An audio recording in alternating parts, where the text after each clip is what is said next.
नमस्कार, देवभूमि के दंगल में आप सभी का स्वागत है। मैं हूं आपके साथ गरिमा वाजपेयी। देवभूमि के दंगल में अब बात करेंगे भू कानून का समाधान फिर क्यों घमासान।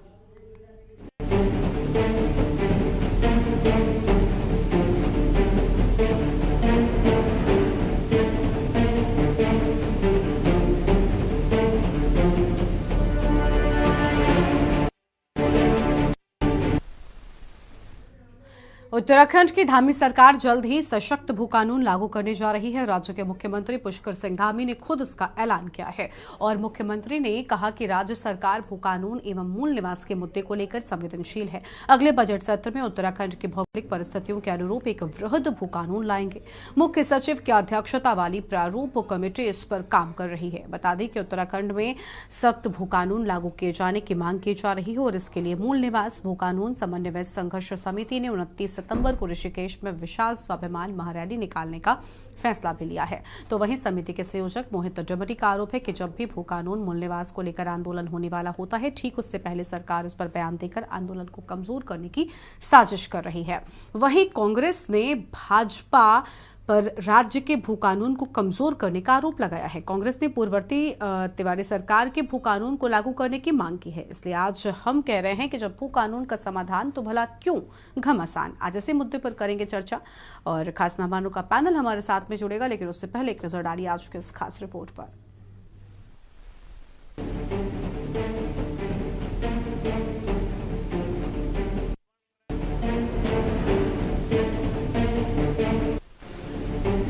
देवभूमि उत्तराखंड में पिछले लंबे समय से चली आ रही सशक्त भू कानून लागू करने की मांग अब धामी सरकार पूरी करने जा रही है। राज्य के मुख्यमंत्री पुष्कर सिंह धामी ने राज्य की जनता को आश्वस्त किया है कि उनकी सरकार अब इस मुद्दे पर गंभीर है और अगले बजट सत्र में उत्तराखंड की भौगोलिक स्थितियों के अनुरूप एक बृहद भू कानून लाएंगे।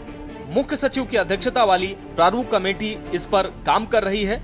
वहीं मुख्यमंत्री पुष्कर सिंह धामी ने उत्तराखंड में निवेश करने वालों को बिल्कुल भी परेशान न होने की सलाह दी है। साथ ही कहा कि उत्तराखंड में नगर निकाय क्षेत्रों से बाहर दूसरे प्रदेशों के लोगों के 250 वर्ग मीटर से ज्यादा जमीन खरीदने पर कार्रवाई की जाएगी। जांच के बाद ऐसी जमीन सरकार में निहित कर ली जाएगी।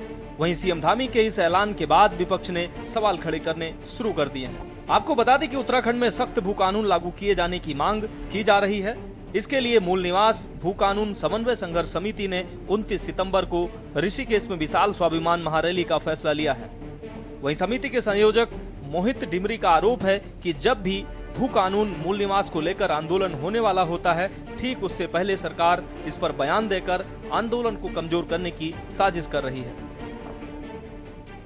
भू कानून है, मूल निवास है, जो ऐसे मुद्दे हैं, इन सभी मुद्दों को लेकर हम हमेशा से संवेदनशील रहे हैं। हम संवेदनशील हैं और अगले बजट सत्र में हम उत्तराखंड की जो भौगोलिक परिस्थितियों के अनुरूप इस पर, चूंकि पहले से एक कमेटी बनी हुई है, कमेटी काम कर रही है, प्रारूप बनाने के लिए कमेटी का गठन भी किया हुआ है, मुख्य सचिव की अध्यक्षता में उसमें काम चल रहा है और इसके अनुरूप एक वृहद भू कानून लाने के लिए हम प्रयासरत हैं कि हम इसमें एक भू कानून लाएंगे।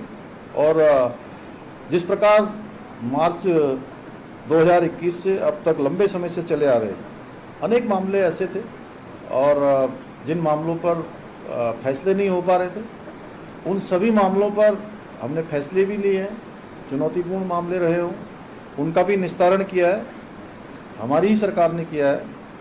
उसी प्रकार में आप सबके माध्यम से देवभूमि उत्तराखंड की जनता को ये विश्वास दिलाना चाहता हूँ जो उत्तराखंड में है और देश दुनिया के किसी भी कोने में है, हम इस भू कानून के मुद्दे को, इसका भी समाधान हमारी ही सरकार करेगी। इसमें कोई संशय नहीं है, हमारे मन में किसी प्रकार का कोई संदेह भी नहीं है। हम सबकी भावनाओं के अनुरूप, सबकी संभावनाओं के अनुरूप, सारे हमारे पक्षों से वार्ता करने के बाद सभी जो विशेषज्ञ हैं अनेक विषयों के, उन सब का परामर्श लेकर हम इस पर भी काम करेंगे और इस पर भी निर्णय लेंगे। उत्तराखंड के माननीय मुख्यमंत्री पुष्कर सिंह धामी जी ने आज उत्तराखंड के ज्वलंत मुद्दों पर कुछ हद तक अपनी जुबान खोली है और ये निश्चित रूप में वांछित है कि उत्तराखंड के मुख्यमंत्री प्रदेश में समसामयिक मुद्दों पर अपनी बात करें। आज उन्होंने कहा कि आने वाले बजट सत्र में हम एक प्रभावी भू कानून के लिए एक्ट बनाएंगे, नियम लाएंगे और मूल निवास पर भी उन्होंने गोलमोल बात की, स्पष्ट रूप से बात नहीं की लेकिन गोलमोल बात की। उन्होंने ये मूल रूप से आज ये कहा कि जो 250 वर्ग मीटर की जो छूट की बात है उसको कितने परिवार के कितने लोगों ने विभिन्न क्षेत्रों में खरीदा है हम उसको देखेंगे। साथियों, मूल निवास और भू कानून को लेकर 29 सितंबर को ऋषिकेश में एक स्वाभिमान महारैली होने जा रही है और इससे पूर्व आज एक बार फिर हमारे प्रदेश के मुख्यमंत्री पुष्कर सिंह धामी जी ने अपना बयान दिया है। यह पहली बार नहीं है जब उनका बयान भू कानून को लेकर आया हो। जब उत्तराखंड में महारैलियां होती हैं उससे पूर्व मुख्यमंत्री का बयान आता है कि हम मजबूत भू कानून ला रहे हैं, लेकिन आज तक सशक्त भू कानून की दिशा में सरकार बिल्कुल भी आगे नहीं बढ़ी है। हम तो उम्मीद कर रहे थे गैरसैंण में जो विधानसभा सत्र हुआ वहां पर मजबूत भू कानून आएगा, मूल निवास 1950 को लेकर विधेयक पारित होगा, लेकिन वहां पर जब हमने देखा मंत्री विधायकों ने अपने वेतन भत्ते बढ़ाए लेकिन मजबूत भू कानून और मूल निवास 1950 की बात नहीं हुई। आप देखिए कौन वो सरकार थी जिस सरकार में भू कानून को कमजोर किया गया। आपको बता दें कि उत्तराखंड में पिछले लंबे समय से सशक्त भू कानून और मूल निवास का मुद्दा गर्माता जा रहा है। सरकार की ओर से मुख्य सचिव सुभाष कुमार की अध्यक्षता में भू कानून के लिए एक कमेटी भी गठित की गई थी। इस समिति ने सितंबर 2022 में धामी सरकार को अपनी सिफारिशें सौंप दी थी, लेकिन अब मुख्यमंत्री इन सिफारिशों पर कार्रवाई की बात कह रहे हैं। वहीं समिति की इस रिपोर्ट को सार्वजनिक करने की भी मांग की जा रही है। इसके साथ ही उत्तराखंड में समय समय पर भू कानून को लेकर संशोधन किए गए हैं। इसके तहत तत्कालीन त्रिवेंद्र सरकार के कार्यकाल में भू कानून में संशोधन करते हुए जमीन खरीद की बाध्यता को समाप्त कर दिया जाता है। सत्ता पक्ष का दावा है कि पहाड़ों में उद्योग लगाने के लिए इसमें संशोधन किया गया था, जबकि विपक्ष की मांग है कि सरकार श्वेत पत्र जारी कर जनता को बताए कि राज्य में कितने उद्योग स्थापित हुए हैं। अब मंशा समझनी चाहिए, क्योंकि उस समय त्रिवेंद्र जी की सरकार तो मेरी ही थी। तो उस समय क्या हुआ, हम सब लोग जब रोज चर्चा करते थे हम कहते थे पहाड़ों में हमको रोजगार का अवसर उपलब्ध कराने हैं।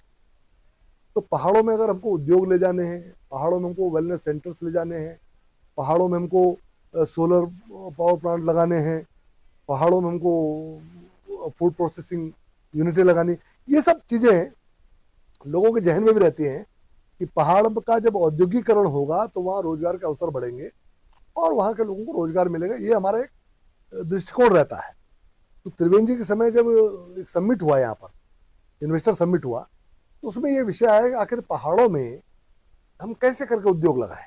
सीलिंग हटा दी 12.5 एकड़ की, बहुत अच्छा किया। उसके बाद परमिशन हटा दी, बहुत अच्छा किया।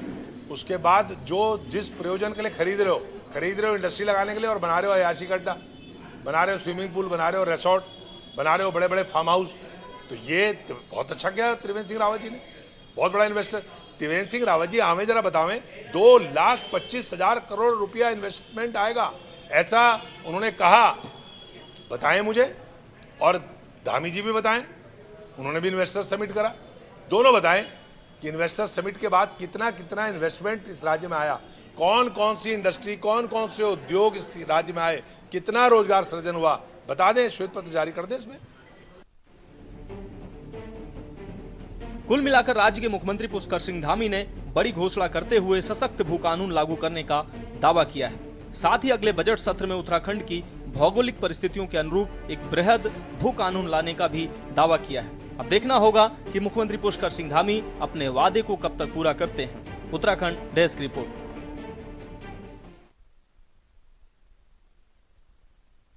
और देवभूमि के दंगल में आज इसी मुद्दे पर करेंगे विस्तार से बातचीत। खास मेहमानों का पैनल हमारे साथ में जोड़ने वाला है। सबसे पहले इनसे आपको रूबरू करवाते हैं। हमारे साथ में बीजेपी की ओर से रविंद्र कुमार जी हैं, प्रदेश प्रवक्ता है। भारतीय जनता पार्टी की ओर से गिरिराज किशोर हिंदवान जी हमारे साथ में है, प्रदेश प्रवक्ता है कांग्रेस पार्टी की ओर से। मीनाक्षी घड़ियाल जी हमारे साथ में है, केंद्रीय प्रवक्ता है उत्तराखंड क्रांति दल की ओर से। और हमारे साथ में भू कानून मूल निवास संघर्ष समिति की ओर से प्रांजल नौटियाल जी हैं, सचिव हैं भू कानून मूल निवास संघर्ष समिति की ओर से। और उदित घड़ियाल जी हमारे साथ में हैं, समाज सेवी हैं। मीनाक्षी जी फिलहाल अभी नहीं जुड़ पाई हैं। आप सभी के साथ में चर्चा की शुरुआत करेंगे। बहुत स्वागत आप सभी का।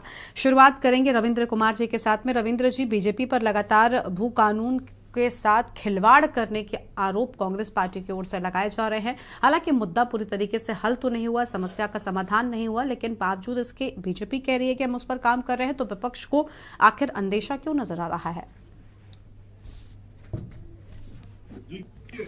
विपक्ष का काम है या संगठन कोई इस विषय को लेके अपनी बात रखता है, उसका अपना विषय है। सरकार को कब किस समय किस चीज की जरूरत है, कहाँ कौन से कानून की जरूरत है, कितना सख्त की जरूरत है, ऐसा कि अपने समय अनुसार समयबद्ध तरीके से कार्य करती है। और ये एक पुराना मामला है, समिति को गया हुआ है। समिति अपनी लगभग इसमें कई सारे प्रावधान देके इसको कैसे हम यहाँ की जल जंगल जमीन को हम अपनी इस उत्तराखंड की जमीन को कैसे सेव कर सकते हैं, इसको लेकर कई सारे प्रावधान समिति के पास हैं। और माननीय मुख्यमंत्री जी ने भी जिस प्रकार से कहा है इसको लेकर, क्योंकि ये लंबे समय से एक सभी के दिलों की बात है कि इस प्रदेश की जमीन जो पहले ही बहुत कम है, हमारे पास बहुत बड़ा क्षेत्रफल हमारे पास वन भूमि का है, और जितना हमारे पास क्षेत्रफल है वो सही तरीके से जिस प्रयोजन के लिए दिया जाए उस प्रयोजन में काम आए। ऐसे लोगों के ऊपर सख्त से सख्त जो है कानून के तहत अंदर लेकर आया जाए, जो यहाँ की जमीनों के साथ खिलवाड़ करके व्यापार के तरीके से बनाना चाहते हैं।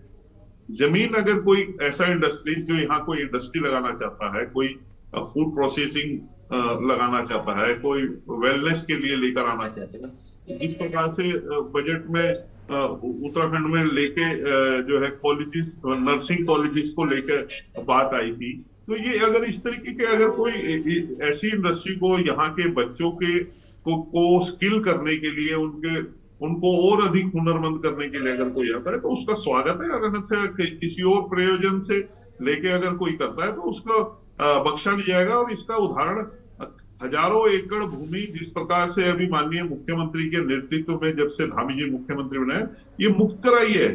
जंगल की भूमि हो, सड़क की भूमि हो, नगर निगम की भूमि हो, ऐसी तमाम ऐसी जो अवैध रूप से कई जगहों पे कब्जे करके हो या धार्मिक स्थल बना के उन पे कब्जे किए हो, तो ये छुड़ाने का काम किया है। ये हमारी मंशा को यहाँ की जनता बहुत अच्छे से जानती है कि इस कानून को और सख्त कैसे लेकर आ सकते हैं, ये हम ही है। बाकी कांग्रेस के तो दावे होते हैं। आप देख लीजिए जिस प्रकार से अभी इनके राष्ट्रीय अध्यक्ष जी ने कर्नाटका में जैसे जमीनों की बंदर बांट की है, अगर इन जैसों के हाथ में अगर हो तो ये तो वैसे ही लूट खाएंगे जमीन। और लंबे समय तक इन्होंने कांग्रेस का काम ही क्या रहा है। आप मुझे बताइए कि हजारों एकड़ भूमि जो अवैध रूप से थी, एक बड़ा मामला बनफूलपुरा का भी है, आप उसको लेके बताइए ना, कौन उसके पक्ष में लेके उसको स्टैंड कर रहा है। हाई कोर्ट जब कह देता है कि भाई ठीक है इसे अवैध है, इसे हटाओ, कौन लोग हैं जो जाके सुप्रीम कोर्ट में खड़े हो जाते हैं। ठीक है, माननीय न्यायालय न्याय पाना सबका अधिकार है, लेकिन मंशा दिखाई देती है ना। ये चैनल पे बैठ के बड़ी बड़ी बातें तो कर देते हैं, लेकिन वास्तव में जो है इनका कुछ नहीं। आप बताइए अगर रेलवे लाइन यहाँ की मजबूत होगी तो भैया मेरे उत्तराखंड की तो होगी। आप रेलवे की जमीन मेरे उत्तराखंड की जमीन कब्जाए करे बैठे हो और फिर उनके साथ उन्हें संरक्षण दे रहे हो और उनके लिए पक्ष में जाके आप कोर्ट कचहरियों में बड़े बड़े वकील पैसे लगा के खड़े करते हो, तो फिर ऐसी ज्ञान की बातें नहीं करनी चाहिए। आप ज्ञान की बातें करने का हकदार नहीं है। हजारों एकड़ भूमि जिस समय बुलडोजर लगा के खाली कराई जा रही थी वन क्षेत्रों की, नगर निगम क्षेत्रों की, तो यही कई चैनलों पे, आपके चैनलों पे भी हमने भी डिबेट करी है कि नहीं ये तो गलत है, ये तो बेकार है, ऐसा नहीं करना चाहिए। आप ज्ञान बांटने लग जाते हैं। तो माननीय मुख्यमंत्री ने का इसका संज्ञान लिया हुआ है और निश्चित रहे कि इस प्रदेश की जल जंगल संस्कृति को हम कभी भी भारतीय जनता पार्टी जरा सी भी चोट लगने नहीं देंगे। ठीक है, आपके पास में लौटेंगे। हमारे साथ में गिरिराज किशोर हिंदवान जी हैं कांग्रेस पार्टी की ओर से। गिरिराज जी, आपने रविंद्र जी की बात को सुन ही लिया होगा। उनका कहना है कि कांग्रेस पार्टी की ओर से इस पूरे मामले में कई बार व्यवधान करने की कोशिश की गई, जबकि कांग्रेस तो कह रही है कि भाई तिवारी जी के साहब वाला भू कानून लागू कर दीजिए।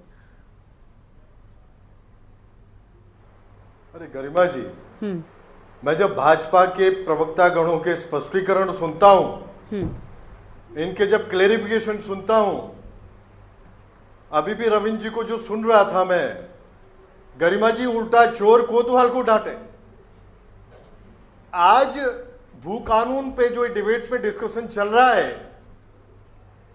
गरिमा जी, आज भू कानून का इस प्रदेश में उत्तराखंड में अगर विकृत स्वरूप में आप इसको देख पा रही हैं, तो इसके मूल में भाजपा है। सुन लीजिएगा,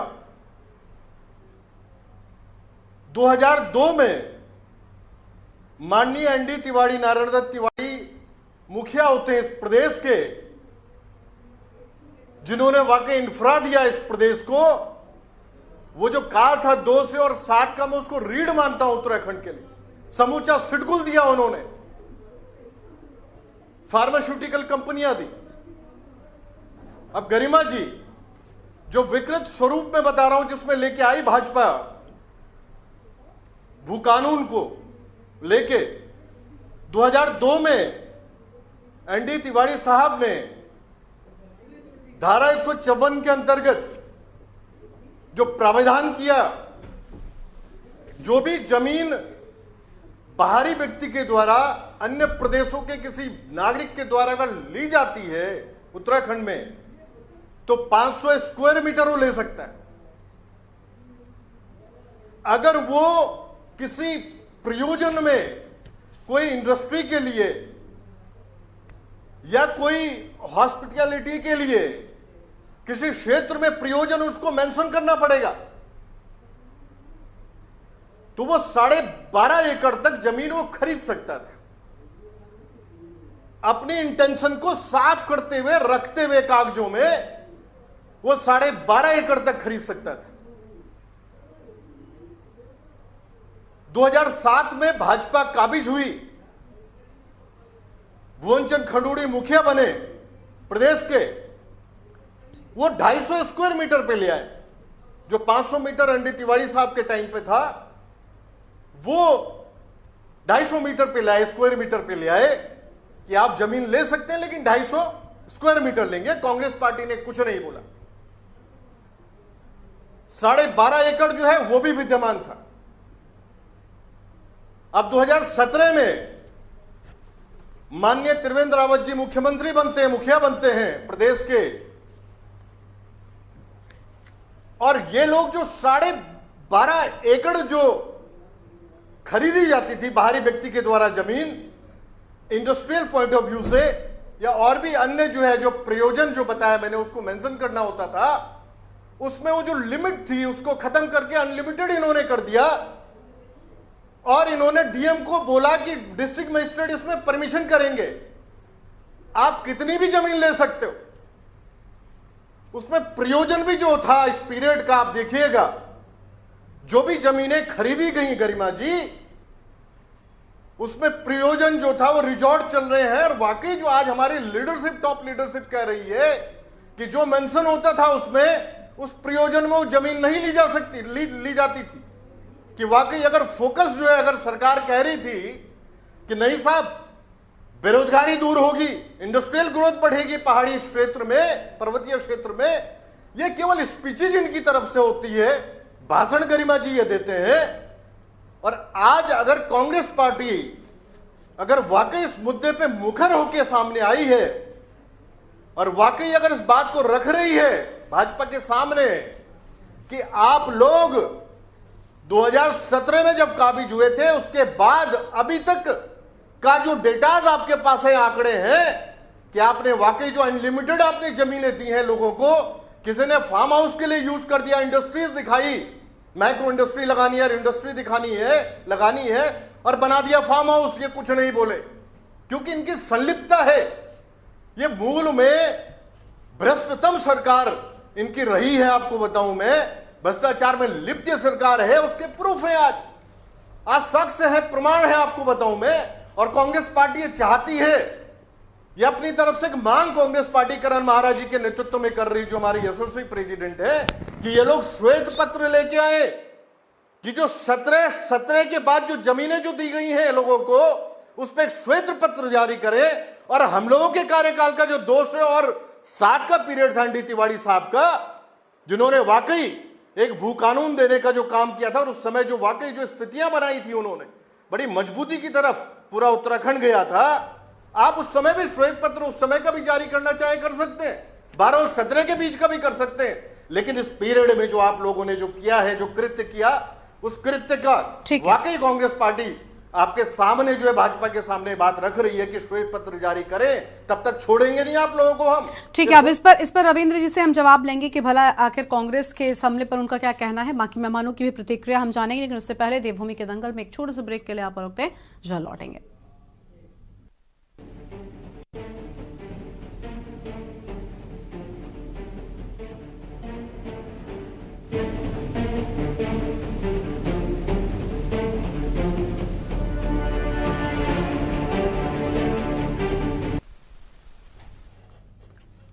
ब्रेक के बाद देवभूमि के दंगल में आप सभी का स्वागत है। चर्चा कर रहे हैं भू कानून को लेकर, जिसके चलते कांग्रेस लगातार सत्ता पक्ष पर हमलावर नजर आ रही है। हमने बीजेपी और कांग्रेस की बात सुन ली है। हमारे साथ में और मेहमान भी जुड़े हुए हैं। यूकेडी की ओर से मीनाक्षी घड़ियाल जी हैं, केंद्रीय प्रवक्ता है उत्तराखंड क्रांति दल की ओर से। आपका भी बहुत बहुत स्वागत मीनाक्षी जी। क्या चल रहा है? भू कानून एक ऐसी समस्या है जिसको लेकर सत्ता पक्ष या फिर विपक्ष में मुख्य रूप से बैठी कांग्रेस लगातार मुद्दे उठाते आई है। यहाँ तक कि ये मुद्दा आम जनता से जुड़ा हुआ है, जिसके लिए खुद उत्तराखंड की जनता लड़ाई लड़ रही है कि वो भू कानून का अधिकार उनको मिले, लेकिन अब तक उसका संपूर्ण समाधान नहीं हो सका। जिम्मेदार आप इस किसको मानते हैं? क्योंकि सत्ता में आने का मौका तो दोनों को मिला, क्या किसी ने पूरी तरीके से इस समस्या को खत्म करने की कोशिश की?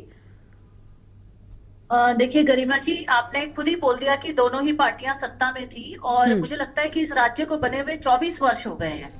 24 वर्ष में जहां यहाँ पर एक मजबूत भू कानून होना चाहिए था, तो एक पार्टी ने भू कानून हटाया, तो दूसरी पार्टी ने मूल निवास 1950 पे प्रहार किया, जो कि दोनों ही चीजें इस राज्य के लोगों के लिए बहुत जरूरी है। आज की तारीख में चाहे भाजपा के प्रवक्ता कितनी ही बड़ी बड़ी बातें कर ले कि भू कानून हम लोग जनता के फेवर में लेके आ रहे हैं, लेकिन इनका जो मंशा है, जो इनकी नीयत है, वो जनता के फेवर में है ही नहीं। अगर इनके जनता के फेवर में इन लोगों की नीयत होती तो 2017 में जब भू कानून को इन लोगों ने संशोधन किया था, उसी समय जब जनता का गुस्सा सड़कों पर नजर आया था, उसी समय जनता ने विरोध करना शुरू कर दिया था कि हमें ये वाला भू कानून नहीं चाहिए, मतलब जो भी आपने संशोधन किया है वो हमें नहीं चाहिए। आज की तारीख में आप ये बात कर रहे हैं कि इंडस्ट्रीज, देखिए पहले भी लगी थी, आप कह रहे हैं कि हमने इंडस्ट्रीज को अट्रैक्ट करने के लिए यहाँ पे बुलाया। अगर उसका आकलन किया जाए 2017 से आज 2024 है, यानी कि 6 to 7 ईयर अराउंड हो गए हैं, लेकिन आज भी आप देखिए क्या तरक्की की है। 7 ईयर बहुत बड़ा टाइम, बहुत बड़ा समय होता है ये आकलन करने के लिए कि जो भी आपने संशोधन किया है वो फायदे में है या नुकसान में है। लेकिन कहीं ना कहीं आप देखो कि इनके जो पार्टीज के नेता हैं, इन लोगों के तो कई एकड़ में होटल और रिजॉर्ट खुल जाते हैं, लेकिन वहीं जहां पर जनता के भले की बात होती है तो वहां पे इनके कानून अड़ंगे आने लगते हैं और जिसको ये संशोधन करने की कोशिश करते हैं। आप जब केंद्रीय विद्यालय स्कूल खोलने की बात आती है पहाड़ों पर, तो इन लोगों को दान की जमीनें चाहिए होती हैं, लेकिन वहीं जब ये अपने खुद के फायदे के लिए वहां जमीनें खरीदना चाहते हैं या खुद के फायदे के लिए वहां पे जो जमीन की हम लोग कह रहे हैं कि लुटवा रहे हैं, बंदर बांट हो रही है, वो सारी चीजें इनके स्वयं के फायदे के लिए हो रही है। और आज की तारीख में ये कहते हैं कि हम 1 साल बाद भू कानून लेके आएंगे। ये और कितना बेवकूफ जनता को बनाएंगे। हम लोग पिछले 2 साल से देख रहे हैं, इनकी कमेटी एक कदम आगे नहीं बढ़ी है। अगर इनकी नीयत होती जनता के लिए कुछ करने की, इनकी नीयत होती भू कानून लेके आने की, तो ये उन कमेटियों में सिर्फ कमेटियां ना बनाते, आप कमेटी के नाम पे जनता के व्यूज लेके जा रहे हैं। और उसके बाद भी आप देखिए स्थिति जस के तस, उसके बाद अभी चुनाव है, फिर आप कह रहे हैं कि 1 साल बाद हम भू कानून लेके आएंगे। अरे कितना और समय लगेगा उस भू कानून में? हमारा तो भू कानून ऑलरेडी बना हुआ था, आपने क्यों उसमें संशोधन किया? सबसे बड़ी बात यह है। और उसमें अब आप ऐसा कैसे लेके आने वाले हैं जो इस भू कानून को लाने में लग रहा है। तो ये साफ दर्शाता है कि इन लोगों की कोई मंशा नहीं है भू कानून को लाने के लिए, सिर्फ क्योंकि एक बहुत बड़ी रैली हम जानते हैं कि कल होने वाली है और लगातार जो रैली है वो हो रही है भू कानून और मूल निवास 1950 को लेके, जिससे इनके दिल में डर बैठा हुआ है। ये लोग जानते हैं कि जनता जो है वो जाग चुकी है अपने अधिकारों के लिए, वो अब सड़कों पे आ गई है, तो इनके लिए कहीं ना कहीं खतरे की घंटी है ये चीजें। तो इसीलिए ये सिर्फ जनता को बेवकूफ बनाया जा रहा है, बरगलाया जा रहा है। चलिए ठीक है, आपके पास में लौटेंगे। हमारे साथ में प्रांशुल नौटियाल जी हैं, भू कानून मूल निवास संघर्ष समिति के खुद वो जुड़े हुए हैं। बहुत स्वागत प्रांशुल जी आपका भी। असल में सच्चाई क्या है? भू कानून को लेकर कई सारे बदलाव होने की बात कही जाती रही है, बड़ा मुद्दा रहा है, और उत्तराखंड पर खास तौर पर आम जनता इसको लेकर अपना अधिकार मांगती रही है। लेकिन आप क्योंकि खुद उस संघर्ष समिति की ओर से है जो लोग इसके लिए लड़ाई लड़ रहे हैं, किससे उम्मीदें ज्यादा हैं और क्या अभी फिलहाल आपको उम्मीद नजर आ रही, जब डबल इंजन की सरकार रविंद्र जी की है, बीजेपी की है, तो क्या इस डबल इंजन की सरकार का कोई फायदा होगा? जो संघर्ष समिति है वो आश्वस्त नजर आ रही है या अभी भी संशय बरकरार है? गरिमा जी, ये इस प्रदेश का दुर्भाग्य रहा है कि यहाँ पर पहले तो दोनों पार्टियों की बारी बारी से यहाँ पर रोटेटिंग स्ट्राइक पे बैटिंग और रही है, और दोनों ही सत्ता दलों ने यहाँ पर जो है खूब सत्ता का यहाँ पर भोग किया है। लेकिन आम नागरिकों की कोई भी डिमांड, कोई भी चिंता दोनों ही सरकारों ने नहीं की, बल्कि ऐसे कानून जो है लाए गए जिससे हमारा मूल निवास 1950 और एक सशक्त भू कानून जो इस प्रदेश में होना चाहिए था वो पूरी तरीके से यहाँ खत्म हो गया। मैं अभी बीजेपी के भी प्रवक्ता को सुन रहा था और कांग्रेस से भी कांग्रेस से प्रवक्ता को भी सुन रहा था। शायद कांग्रेस इस समय क्योंकि सत्ता में नहीं है तो बड़ी आसानी से इस समय बीजेपी पे उंगली उठा लेती है, लेकिन वो शायद नैनीसार वाला वो प्रकरण भूल गई है, जब स्कूल के नाम पर इतनी बड़ी जमीन जो है अलॉट हो रही थी और जब इतना बड़ा अभी जवाब लेंगे इस पर गिरिराज जी से। लेकिन मैं ये कहना चाहता हूँ कि हम दोनों ही दलों के आरोप प्रत्यारोप और हमेशा जो ये चर्चा में बने रहने के इनके विषय हैं कि बीजेपी कुछ नहीं कर रही है, कांग्रेस कुछ नहीं कर रही है, इसमें कहीं ना कहीं हम मूल मुद्दों को भूल जाते हैं।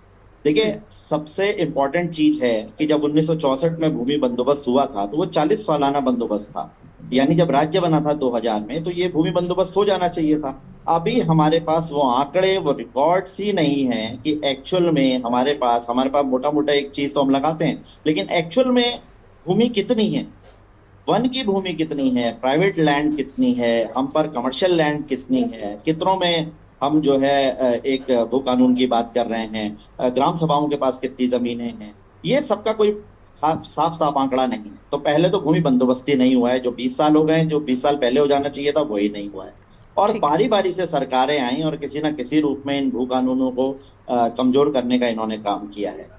इससे पहले हम ये जानना चाहते हैं कि ये भूमि एक्चुअली में है किसकी, ये किससे साबित होगा? ये मूल निवास की व्यवस्था से साबित होना था कि ये जमीनें जो है यहाँ के मूल निवासियों की हैं, और उसी के साथ साथ हम जब ये चिन्हित हो जाता कि कौन कौन लोग यहाँ पर मूल निवासी हैं, उसके बाद जो है किस किस की भूमि, कितनी कितनी भूमि है, इस प्रकार से जो है व्यवस्था बनती। और फिर हम कई बार कहते हैं कि हमें हिमाचल जैसा भूमि कानून या पूर्वोत्तर राज्यों में जो भूमि कानून है उसकी तर्ज पर एक भू कानून मिलना चाहिए था। ऐसा कुछ न होकर बल्कि लगातार इन कानूनों को कमजोर किया गया और अब तो पूरा प्रदेश ही खुली लूट के लिए छोड़ दिया गया है।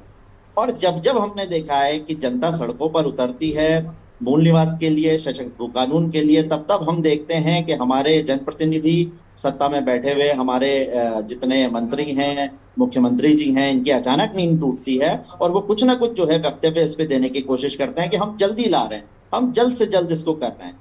इतने सालों से आप सत्ता में हैं, आप क्या इसको जो है पहले ही 2 महीने 6 महीने में अपनी प्राथमिकता में रखते हुए क्या एक सशक्त भू कानून इस प्रदेश में लागू नहीं किया जा सकता था?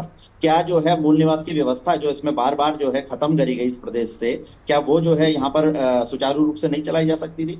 मेरे ख्याल से हमारे जनप्रतिनिधियों को इस बात से कोई मतलब नहीं है, क्योंकि वो खुद प्रॉपर्टी डीलिंग और इन सब जो है भूमि के क्रय विक्रय में जुड़े हुए लोग हैं। ये खुद जो है इसको बेचना खरीदने के कामों में लिप्त हैं। इनको कोई मतलब नहीं है जनता से, जनता की डिमांडों से कोई इनको फर्क नहीं पड़ता है। ये बिल्कुल निरंकुश हो चुके हैं। अभी समस्या ये है कि हम लड़ाई अपने जमीन की, अपने मूल निवास की और अपने बच्चों के भविष्य की या अपने भविष्य की नहीं लड़ रहे हैं, हम इन जनप्रतिनिधियों के भविष्य की भी लड़ाई लड़ रहे हैं। जब हम देखते हैं, जब जैसे जैसे पलायन की समस्या जिस प्रकार, अभी तो राष्ट्रीय पार्टियों की बैसाखियों पर चलकर, अवैध बस्तियां बसाकर, उनके नियमितीकरण की बात कर कर, बाहर से आए हुए समुदायों को बार बार आरक्षण देने की बात कर कर, ये लोग जो है सत्ता में ये वोट की राजनीति कर कर आ जा रहे हैं। लेकिन जिस प्रकार से पलायन हो रहा है और जिस प्रकार से इस प्रदेश की डेमोग्राफी चेंज हो रही है, आने वाले समय में हमारे जनप्रतिनिधियों को सीटें लेने की, जीतने की यहाँ पर लाले पड़ जाएंगे। ये छोटे से छोटे चुनाव यहाँ नहीं जीत पाएंगे। हम इनके भी लड़ाई यहाँ पर जमीनों पर लड़ रहे हैं। ये एक बहुत गंभीर विषय है। अभी जिस प्रकार से बाहर से प्रत्याशियों को लाकर इस प्रदेश में लड़ाया जा रहा है और आप वोट के अंतर देखिए, बहुत कम वोट से हार रहे हैं वो लोग। तो आने वाले समय में बहुत जल्दी ऐसा होगा कि बाहर से आए हुए प्रत्याशी यहाँ पर जीतेंगे और मैदानों के जो प्रत्याशी हैं वो सत्ता में आएंगे और फिर वो पहाड़ का भविष्य तय करेंगे, इन जनप्रतिनिधियों का भविष्य तय करेंगे। इन्हें गंभीरता से इसको लेना होगा, वरना स्थिति बहुत जल्द यहाँ पर बहुत भयावह होने जा रही है। अभी सब जो है सत्ता के मद में नशे में चूर हैं और हम दोनों ही पार्टियों को उसमें बराबर का जिम्मेदार मानते हैं।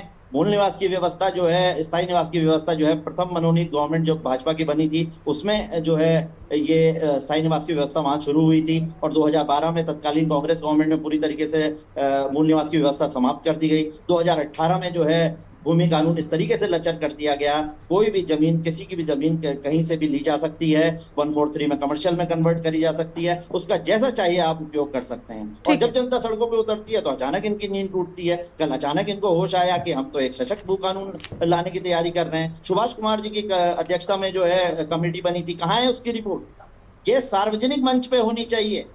आप करना क्या चाह रहे हैं? उस रिपोर्ट के आधार पे आप कैसा भू कानून लाने चाह रहे हैं, ये पब्लिक डोमेन में होना चाहिए, पब्लिक डोमेन के विमर्श में होना चाहिए। देखिए बहुत सिंपल है, आप किसी भी चीज को अगर उलझाना चाहेंगे, अगर आपकी मंशा नहीं होगी तो आपको उलझाते चले जाएंगे। संविधान में, हमारे कानूनों में इतनी मजबूती है, इतनी व्यवस्थाएं हैं, सरकार के पास इतनी मशीनरी है, इतने वकील हैं, इतने विधि वेदता लोग हैं कि वो जो है लचर करने के लिए तो इनको बिठाकर लचर करने के कानूनों में 2 मिनट में ये ऐसे कानून ला सकते हैं उनसे विमर्श करके। लेकिन ये एक मजबूत भू कानून लाने के लिए ये अगले साल लाएंगे। इस सत्र में क्यों भू कानून नहीं लाया गया? आप जो है गैरसैंण में मानसून सत्र में बैठे और आप जो है वहां यही बातें करते रहे कि हम कुछ गंभीर विषय उठाएंगे अपने। ठीक है, कुल मिलाकर आपको भी लग रहा है कि काम नहीं किया गया है दोनों ही पक्षों की ओर से। आपने कांग्रेस को लेकर बड़ी ठीक बातें कही, उस पर अभी हम गिरिराज जी से जवाब भी लेंगे, लेकिन उससे पहले इस बीच कांग्रेस नेता राहुल गांधी क्या कुछ कह रहे हैं, एक बार वो दर्शकों को सुनाते हैं। Where there are pressures, it's easy to get compromised. He was not compromised, and whatever he did, he always did for the interest of our country. Every single time. His starting point, and maybe my brothers in the left might not like it, but his starting point was India, and that was the point from which he began. And of course, after that was his political ideology, his political conviction. But whenever he would speak to me about the BJP and the RSS, he didn't say, you know, they're doing this and they're doing that. He said, look, this is a danger to the country. What they're doing to our institutions, what they're doing to our structure, what they're doing to our education system is going to destroy India. And that's how he lived his life. I'm very proud to have been a friend of his. Thank you.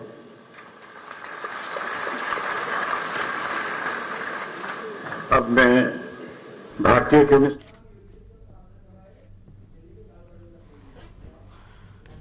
तो दिल्ली के Talkatora stadium से आपको हम तस्वीर दिखाए थे जहां पर राहुल गांधी सीताराम येचुरी की श्रद्धांजलि सभा में पहुंचे हुए थे। और अब वापस अपनी चर्चा का रुख कर लेते हैं। खास मेहमान हमारे साथ में लगातार बने हुए हैं। उदित घड़ियाल जी हमारे साथ में हैं, समाज सेवी हैं।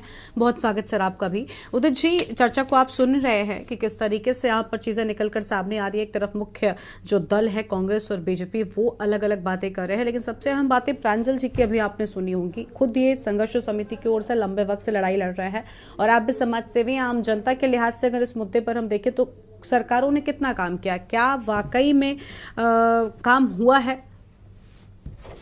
जी देखिए, मैं प्रांजल की बात से बहुत सारी बातों से सहमत हूं।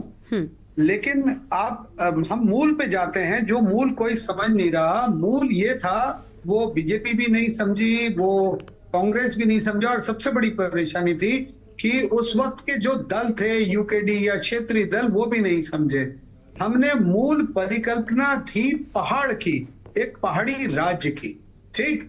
हम बार बार कंपैरिजन करते हैं हिमाचल से हर चीज में, कि हिमाचल की तरह होगा, हिमाचल की तरह ये होगा, हम हिमाचल की तरह सेब के बगीचे करेंगे, हम हिमाचल की तरह बहुत सारी चीजें करेंगे। लेकिन हमने हिमाचल की तरह भू कानून, जिस दिन हिमाचल अस्तित्व में आया था, हमने वो भू कानून लागू नहीं करा।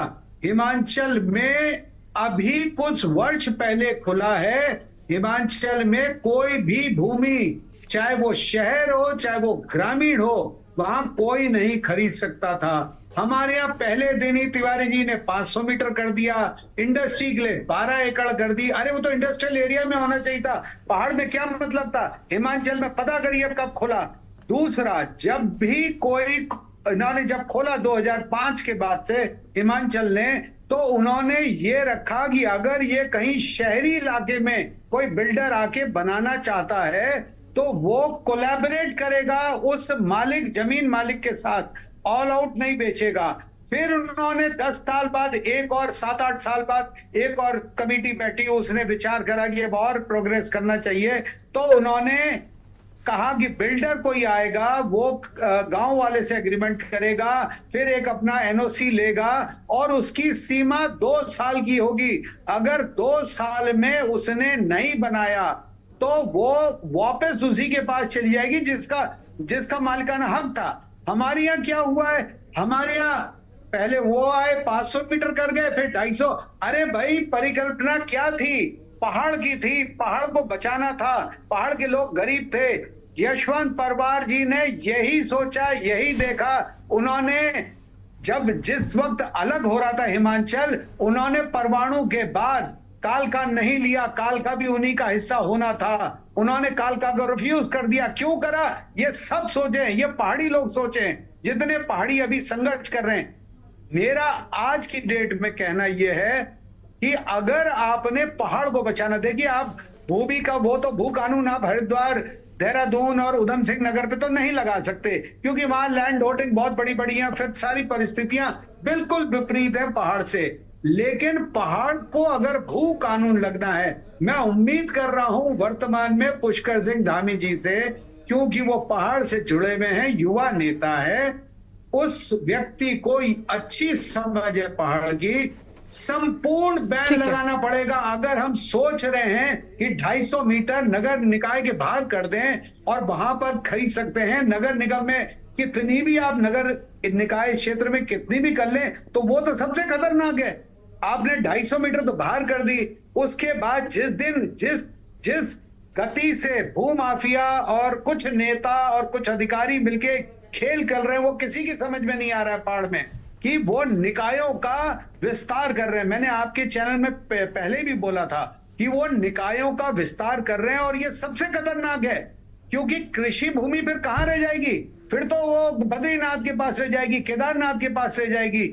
जो मेन कृषि भूमि है वो लगी हुई है शहरों से, उन शहरों को ये निकाय में जोड़ रहे हैं। जिस दिन वो निकाय में आ गई, फिर आप कितने भी खरीद लीजिए बाहर से आगे। तो आपको अगर भला करना है तो सबसे पहले संपूर्ण जितना भी पहाड़ी क्षेत्र है उसमें संपूर्ण बैन लगाना पड़ेगा, 1 साल के लिए, 2 साल के लिए। फिर आप एक कमेटी बनाइए, संस्तुति करिए, धीरे धीरे खोलना शुरू करिए, जैसा अच्छा लगता है। लेकिन वर्तमान में अगर कोई कानून आना चाहिए तो वो संपूर्ण, वरना वो छल होगा पहाड़ के साथ। चलिए ठीक है, अभी गिरिराज जी के पास में एक बार जाएंगे। गिरिराज जी, आपने सुना, देखिए कई सारे मुद्दे खुद प्रांजल जी ने भी उठाए कि आखिर कांग्रेस पार्टी जो आज इतना सब कुछ बोल रही है, क्या अपने वक्त में नहीं देखा था? और मैंने भी कहा था कि 2 पार्टियां ऐसी हैं, कांग्रेस और बीजेपी, जिनको पूरा पूरा मौका मिला है प्रदेश में सत्ता में रहने का, जिनके पास वक्त था इन समस्याओं के समाधान का, लेकिन संपूर्ण समाधान कभी नहीं हुआ। अभी रविंद्र जी भी लंबे वक्त से हैं बीजेपी,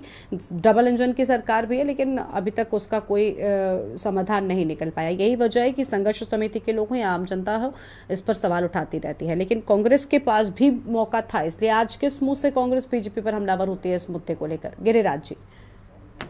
गरिमा जी, अभी प्रांजल जी को भी मैंने सुना, उदित जी को भी मैंने सुना। ये बड़े विद्वान व्यक्ति हैं और निश्चित रूप से मैं इनको अप्रिशिएट करता हूं, दोनों लोगों को। ये चिंता भी रखते हैं उत्तराखंड की। जितना यशवंत सिंह परमार पे वो बोले, वाकई मेरी भी स्टडी है हिमाचल पे कि विलेज टूरिज्म पे, हॉर्टिकल्चर पे कितना उन्होंने काम किया और गांव चलो वाली उन्होंने बात रखी थी। वाकई इसमें कहीं दो राय नहीं है कि उसको एग्जाम्पल जो है लेके चलना चाहिए उत्तराखंड को। लेकिन गरिमा जी, मैं अभी भी प्रांजल जी के सामने एक बात रखना चाहूंगा कि मैं अभी भी स्टैंड कर रहा हूं कि 2002 और 7 के बीच में पंडित नारायण देव तिवारी जी के टाइम पे हम लोगों ने जो मानक उसमें 154 धारा के अंतर्गत जो तय किए थे 500 स्क्वायर मीटर के, हम स्टैंड करते हैं उसमें। उसके अलावा 12.5 एकड़ उसमें प्रयोजन के साथ आप क्या लेके आना चाह रहे हैं, उसका प्रयोजन बता के कि वाकई एक इंडस्ट्रियल ग्रोथ भी होनी चाहिए, वाकई अगर बेरोजगारी अगर है तो उसका उन्मूलन भी जरूरी है। और वाकई अगर मैंने 2 और 7 के बीच में अगर पंडित नारायण देव तिवारी जी की मैं डिस्कस कर रहा हूं, आपसे बात रख रहा हूं, इंफ्रा जो उन्होंने दिया उस बीच में, फार्मास्यूटिकल कंपनियां दी, पूरा सिडकुल दिया, हरिद्वार से लेकर रुद्रपुर सितारगंज तक, उसको अप्रिशिएशन मिलना चाहिए गरिमा जी। और साथ ही साथ हम लोगों ने छेड़छाड़ 12 और 17 के बीच में भी नहीं की इस कानून के साथ।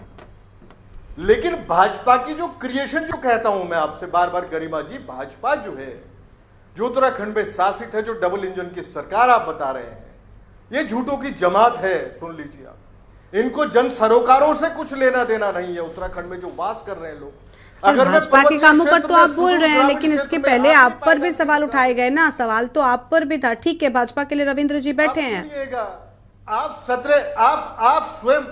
आप स्वयं आंकड़े, अगर श्वेत पत्र की बात कर रहे हैं कि श्वेत पत्र जारी करे सरकार 17 और अब तक का, कि जो भी आपने जो जमीनें हुई वाकई खरीद फरोख्त हुई है उत्तराखंड में, और हमारे शासन काल का इतनी ट्रांसपेरेंसी रख रहा हूं मैं, 2 और 7 के बीच का और 12 और 17 के बीच का भी श्वेत पत्र जारी करें भाई, हम तैयार है। विपक्ष, अगर हम साफ नहीं होती, इंटेंशन साफ नहीं होती, हम लोग के कर्म ठीक नहीं होते, तो कैसे मैं बात रखता आपके बीच में पार्टी की तरफ से, बताइए गरिमा जी। ठीक है, आज ये सोचनीय विषय है। चलिए, और आज वाकई जो है, अगर पर्वतीय क्षेत्र में गरिमा जी, हाँ, वो आखिरी पायदान पे जो ग्रामीण जवाब ले लीजिए, आप जवाब ले ले रविंद्र जी से। हाँ रविंद्र जी, श्वेत पत्र की बात हो रही है। देखिए, ये कोई से भी पत्र मांगते रहे, लेकिन सबको पता है कांग्रेस भ्रष्टाचारी सोच की पार्टी है। आप बार बार 2005 और 7 की बात करते हैं। मैं आपको याद दिलाना चाहूंगा, भगवानपुर इंडस्ट्री एरिया में उस समय इंडस्ट्री एरिया नहीं था, एक भूमि होती थी, कृषि भूमि, जहां पे चकबंदी हुई थी तुरंत।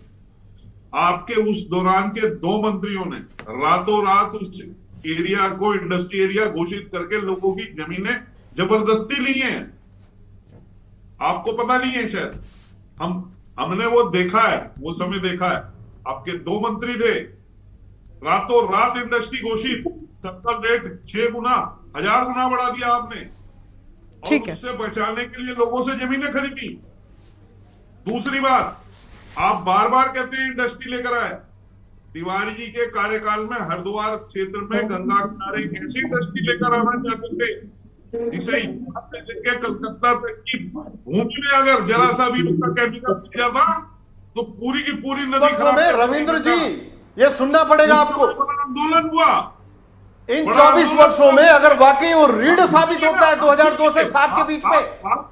आप सुन लीजिए, आप इंडस्ट्री के आप लोग झूठ बोलते हैं गरिमा जी। भाजपा झूठ छद्म की राजनीति करती है। इंडस्ट्री बची नहीं है, आज भ्रष्टाचार में लिप्त ये सरकार है पूरी तरह से।